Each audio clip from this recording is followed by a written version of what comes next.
My name is Tom Stroup, and on Find the Right Road today, I'm going to talk to my friend Mike about his 2014 Jaguar F Type convertible.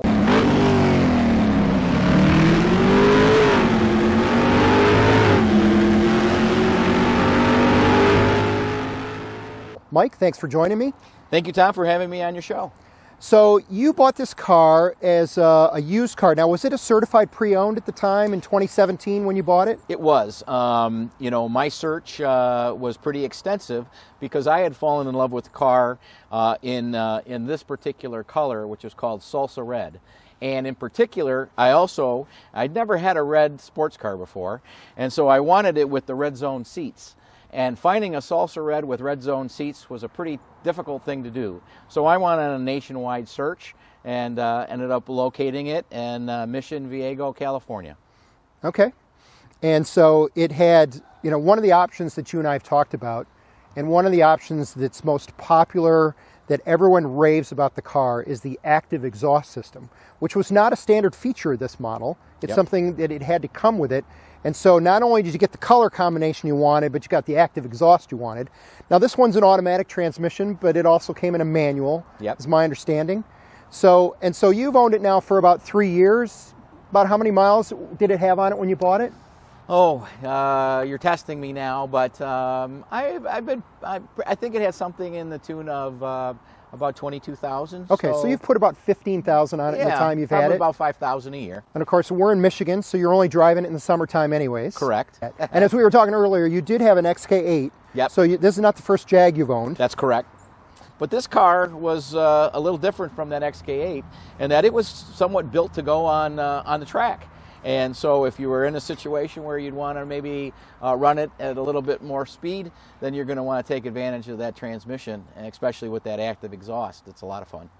Well, cool. Well, I appreciate you spending some time. Let's jump in the car and take it for a spin. Can't wait.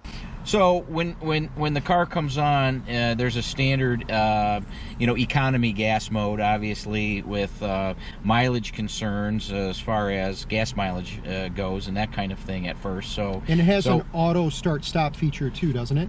When you pull up to a stoplight and your foot's on the brake and the car comes to a stop, it shuts off. Right, you can turn that off. You can turn that off too. And that's what this is right here. It's a button that allows you to turn that on or off, and currently right now when it's on, you can see the light there. That means that it won't turn off. Then you got your spoiler lift. Then you got your spoiler lift here. The spoiler comes up at 30 miles an hour. I believe that was right. Yep, correct? 30 miles an hour. Okay, 30 miles an hour, and naturally when you're running. So you don't have to have it up all the time, but if you prefer to, there's a button, and you just push the button. You just push it once, and it comes up on its own. And the spoiler comes up by itself, and you can push it, and the spoiler will go back down. Gotcha.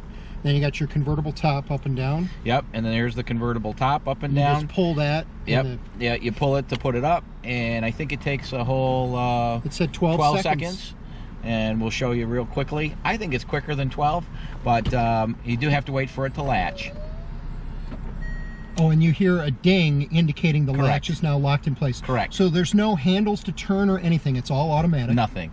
There's no boot to put on the back. It actually just fits flush on the back of the car, and it's very convenient. And then you just pull it again, and it'll go right back down. And you just push it down. Oh, you push it down. Down for it to go down, if you will. That's the way they did it. Yep. And again, it'll ding when it indicates that it's done. And the other thing that's an interesting feature about this vehicle with the convertible is that you can actually be driving, I think, as much as 30 miles an hour. I guess I was thinking we were talking about 30. And you can put the top up or down at anything less than 30 miles an hour. That's correct.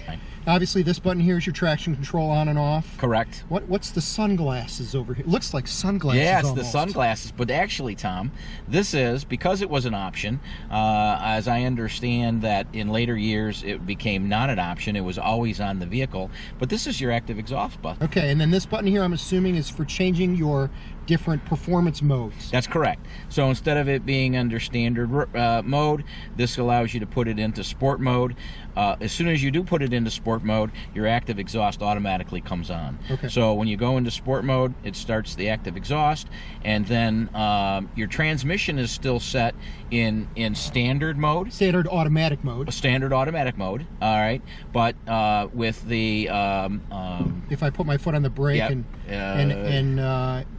push the button. I'm sorry. Yes. oh yeah, there's Just a button on the front you Yep. push, And then you slide it to the. and then you slide it to your left, Yep. There you go. and now it's in. And now in it's your manual yeah. mode. Now that I it's can use the paddle exactly. shifts. It's the ZF basically clutchless transmission is what I tell Yep. everybody, And and then you'll there's- find it on a lot of the sports vehicles and today, and it's a lot of fun. Gotcha. And then what are the dial and the button over here on the right? This is just your radio. You know. Oh, to turn the radio on and off. Yeah, absolutely. And then up here is your heat cool. Again, for Dual auto, climate control. you just put it in. You've got dual climate control, and one the of the pop-up neat vents. features is the pop-up vent. Yep. So It almost looks like a fighter plane. correct, correct. We'll just leave it and drive for the time being. All right, because right I'm now you assuming, got you. yep, it's got a tilt and telescoping steering wheel to it. Yep, correct. Power adjustment. Yep. And of course your stereo controls, I'm sure also here. Presets for your stereo. We're going to go ahead and put up the windows. Yeah, so we can hear each so other. we can hear each other, and I think you'll find that that's one of the cool features of this convertible Between as well. that and the is addition of that- the windscreen. But we got the additional windscreen, which was an added option. Yep. It makes it so that you really have the ability to talk and enjoy yourself while you're driving the car.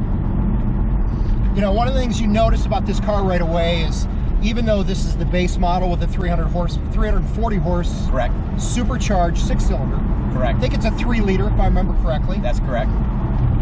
It has so much power and it's so quick that for the average buyer, I don't think a lot of them really even need to go with a V8 unless you're planning on tracking the car for some reason. Do you really need 495 horsepower in a little 2-seat convertible? I think the top end on this car is I think geared at like 162, something like that. Yep. I haven't been there, but I will say I've added up to about $1.25, Have you? and it's a lot of fun. Well, let me go ahead and start by putting you in sport mode. Okay. All right, and by doing so, that ultimately changes the whole car, so that it is really So it's a suspension and an exhaust change. Exactly, and consequently, the vehicle was the first car in many years that Jaguar came out that was really truly what they considered a track car. What's kind of nice is that as soon as you put it in sport mode, you've got your active exhaust. But to really have some fun with it, again, we need to put you in the sport mode for this. For the manual and use the paddle shift. And now you start to hear the that engine. Oh yeah, you can tell already. Oh, listen to the sound. You sound like you're in an F1 car. Now listen, Running around a now it's kind of racetrack. fun, so we're gonna go ahead. I don't know if you guys can hear that on TV, but when you downshift is when it really pops. It's a lot of fun. Now you have a cold weather package with the car too, right? So Correct. there's heated seats. That's heated seats. Is it a heated steering wheel as well, or just the seats? No, it's a heated steering wheel as well. Heated steering wheel. Okay. And I'm trying to think of what else. Well, and then you like have that. a package that includes the backup camera, the parking distance sensors. That's correct. Is all part of that package as well. So Yep. that wasn't standard feature either. That's correct. And I have been told that other people had said that the sensors were almost too sensitive on the vehicle. I don't know. Maybe it's because it's my baby. But as far as I'm concerned, there could be nothing that could be too close. I have not had an issue with that. It is really remarkable how much fun this car can be to drive. So, and that's coming from somebody who's owned 5 different Corvettes. And the Absolutely. Corvette really, in some respects, would have been its competitor at the time this car came out in 2014. Without a doubt. People, Yeah. that was the first year of the C7 generation Correct. of the Corvette. Absolutely. And this car was a little more expensive than that Corvette was. That's correct. Yep.